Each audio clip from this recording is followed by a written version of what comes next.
మేడారం జాతరకు ముందస్తుగానే భక్తుల సందడి నెలకొంది. సంక్రాంతి సెలవులు కావడంతో వివిధ జిల్లాల నుండి ప్రజలు పెద్ద ఎత్తున చేరుకుని వనదేవతలను దర్శించుకుంటున్నారు. గతంతో పోలిస్తే సౌకర్యాలు మెరుగైనప్పటికీ అమ్మవారి దర్శనం కోసం గంటల తరబడి వేచి చూడాల్సిన పరిస్థితి నెలకొందని భక్తులు ఆవేదన వ్యక్తం చేస్తున్నారు. మేడారం జాతరలో భక్తుల సందడిపై మరింత సమాచారం మా వరంగల్ ప్రతినిధి రాము అందిస్తారు.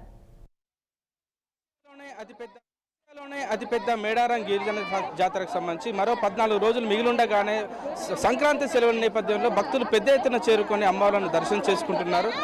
ఒకవైపు వారం 10 రోజుల నుంచి కూడా పెద్ద ఎత్తున చేరుకుని దాదాపు రోజుకు 2-3 లక్షల మంది భక్తులు ఇక్కడికి చేరుకొని అమ్మవార్లను దర్శించుకుంటున్న పరిస్థితి. ప్రస్తుతం మనం మేడారంలోని సమ్మక్క గద్దెల వద్ద ఉన్నాం. ఒకసారి ఇక్కడ భక్తుల కోలాహలం చూడవచ్చు. చాలా పెద్ద సంఖ్యలో భక్తులు ఇక్కడ చేరుకొని అమ్మవార్లను దర్శించుకుంటున్నారు. మనతో పాటు కొంతమంది భక్తులు ఉన్నారు, మాట్లాడించే ప్రయత్నం చేద్దాం. మేము ఇల్లందు నుంచి వచ్చాం సార్, భద్రాద్రి కొత్తగూడెం డిస్టిక్. దర్శనం అయిపోయిందా మీకు? అయిపోయింది సార్. చాలా ఇబ్బందికరంగానే ఉంది. ఇక్కడ ఎంత టైం పట్టింది? సరైన క్యూ లైన్ సరిగా లేదు సార్. ఇక్కడ పోలీస్ కంట్రోలింగ్ సరిగా లేదు. చక్కగా లైన్ కరెక్ట్గా ఉంచితే ఇబ్బంది జరగకుండా ఉండేది. అంటే వాళ్ళకి అక్కడ అనుకూలంగా లేనట్టుంది పరిస్థితి. ఇది మొత్తం కన్స్ట్రక్షన్లో ఉంది కాబట్టి ఇబ్బందికరంగా ఉండొచ్చు. Okay, thank you sir. మీరు ఎక్కడి నుంచి వచ్చారమ్మా? ఎక్కడి నుంచి వచ్చారు? మీ దర్శనం అయిపోయింది? జరిగింది, అమ్మవారి దర్శనం జరిగింది. ఇగో ఇబ్బందికరంగా నెట్టుతున్నారు కదా సార్. చాలా మంది భక్తులు కూడా అసౌకర్యం కలిగిందని చెప్పేసి చెప్తున్న పరిస్థితి. మరికొంతమంది మహిళా భక్తులు ఉన్నారు, వారితో మాట్లాడించే ప్రయత్నం చేద్దాం. అమ్మ, మీరు ఎక్కడి నుంచి వచ్చారు? మేము హన్మకొండ నుంచి వచ్చామండి. జనం బాగున్నారు, మాకు దర్శనానికి అసలు వీలు కావడం లేదు. దాంట్లోకి వెళ్ళి 1/2 అవర్ అయింది కానీ అమ్మవారి దగ్గరికి వెళ్ళడం అసలు వీలు కాలేదు. కానీ చివరి వరకు అమ్మవారిని అయితే దర్శనం చేసుకుంటాం. ఇంత పెద్ద సంఖ్యలో భక్తులు వస్తుంటే కొంతవరకు ఇబ్బంది ఉంటుంది. తట్టుకోలేకపోతున్నాము. ఇప్పుడు అమ్మవారి జాతరకి ఇంకా ఇంత టైం ఉంది కానీ ఇప్పుడే ఇంత జనం ఉన్నారు.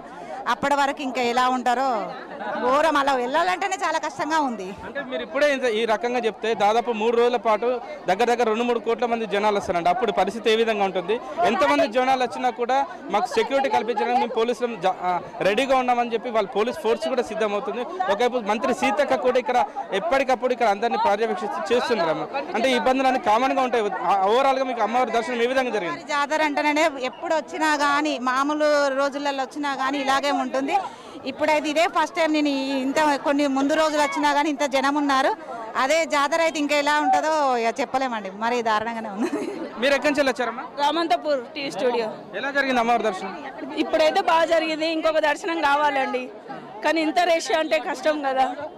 జాతర వరకు చాలా మంది వస్తారమ్మా. అందుకే ముందుగా వచ్చినా కానీ ఇంత జనాభూర్ ఇక్కడ, అందుకని అంతే అండి. నమస్తే.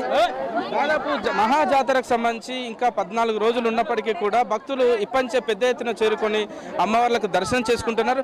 భక్తులకు ఎలాంటి అసౌకర్యాలు కల్పించమని చెప్పిన పోలీస్ శాఖతో పాటు అధికార యంత్రాంగం కూడా ఇక్కడ పూర్తిగా విఫలమయ్యారని చెప్పేసి భక్తులు ఆగ్రహం వ్యక్తం చేస్తూనే కనీసం మమ్మల్ని అమ్మవారి గద్దెల ప్రాంగణాన్ని కూడా చేరుకొని వారని భక్తులు కూడా ఆగ్రహం వ్యక్తం చేస్తున్న పరిస్థితి. కెమెరా పర్సన్ భిక్షమతో రాము, 6 టీవీ, మేడారం.